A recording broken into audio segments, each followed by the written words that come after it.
afasta de mim esse cálice. Pai, afasta de mim esse cálice. Pai, afasta de mim esse cálice de vinho tinto de sangue. Como beber dessa bebida amarga, tragar a dor, engolir a labuta. Mesmo calada a boca, resta o peito. Silêncio na cidade não se escuta. O golpe de 64 marca o início de um longo e sombrio período da história brasileira, os 21 anos de ditadura militar. No dia 31 de março de 1964, o presidente democraticamente eleito João Goulart, conhecido como Jango, foi deposto pelo Congresso e, em seu lugar, os militares entravam no poder. Jango propunha reformas de base, como a reforma agrária, educacional, bancária, urbana, tributária.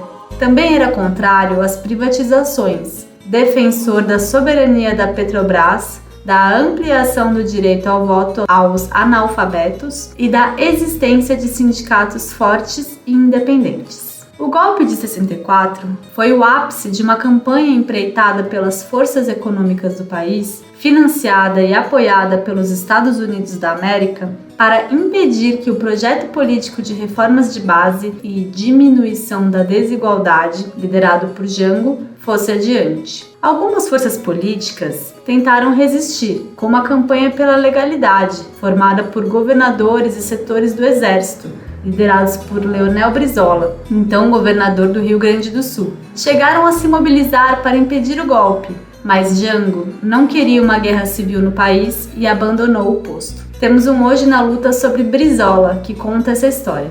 Assim como vimos no golpe de 2016, que tirou a presidenta Dilma Rousseff de seu posto, os setores conservadores, a imprensa, a igreja e os empresários apoiaram o golpe. Em nome de parar um projeto político que ameaçava a estrutura desigual que mantém os privilégios da elite brasileira, os poderosos permitiram a ruptura democrática e a entrada dos militares no poder.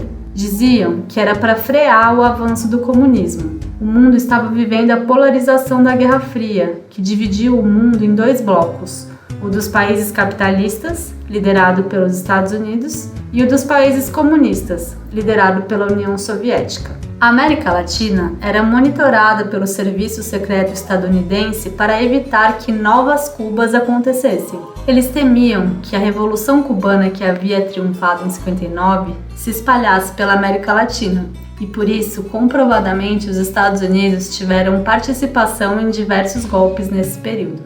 Com a deposição de João Goulart, os militares apresentaram à nação o Ato Institucional número 1, que criava mecanismos jurídicos para justificar a tomada de poder. Por meio da eleição indireta, ou seja, sem o povo votar, o Marechal Humberto Castelo Branco foi eleito presidente. Houve uma captura dos órgãos estatais pela força militar e os novos donos do poder estavam acima do ordenamento jurídico anterior. Com isso, se instauraram as bases do sistema de repressão e de perda de direitos. A ditadura militar ficou marcada como um regime repressor que perseguia cidadãos que se posicionavam contra o governo e impunha censura sobre a produção cultural e intelectual do país. Sabemos de vários artistas que foram exilados e tiveram suas produções artísticas censuradas. Milhares de pessoas foram também expurgadas de suas funções, sejam servidores públicos, seja nas Forças Armadas. Dezenas de políticos também perderam seus direitos e tiveram seus mandatos cassados, inclusive muitos que apoiaram o golpe. Os partidos políticos foram proibidos e apenas 2 grandes partidos eram autorizados: a Arena, expressão do governo, e o MDB, a oposição consentida. Os movimentos sociais, sobretudo o sindical, camponês e estudantil, foram fortemente perseguidos e cerceados. Além disso, os anos de chumbo ficaram marcados como um período extremamente corrupto, uma vez que não havia liberdade para investigar os atos do governo. Os direitos trabalhistas foram reduzidos, a inflação aumentou, a desigualdade social disparou e os índices da economia, como a dívida externa, agravaram-se bastante. Nos anos que se seguiram ao golpe, os militares foram manobrando para se manter no poder, revezando entre presidentes eleitos indiretamente e novos atos institucionais cada vez mais duros. O famoso AI-5, em 68, fechou o Congresso e intensificou o que ficou conhecido como terrorismo de Estado, tortura e assassinatos cometidos por agentes do governo contra aqueles que não compactuassem com as ideias do regime e ousassem se opor à ditadura.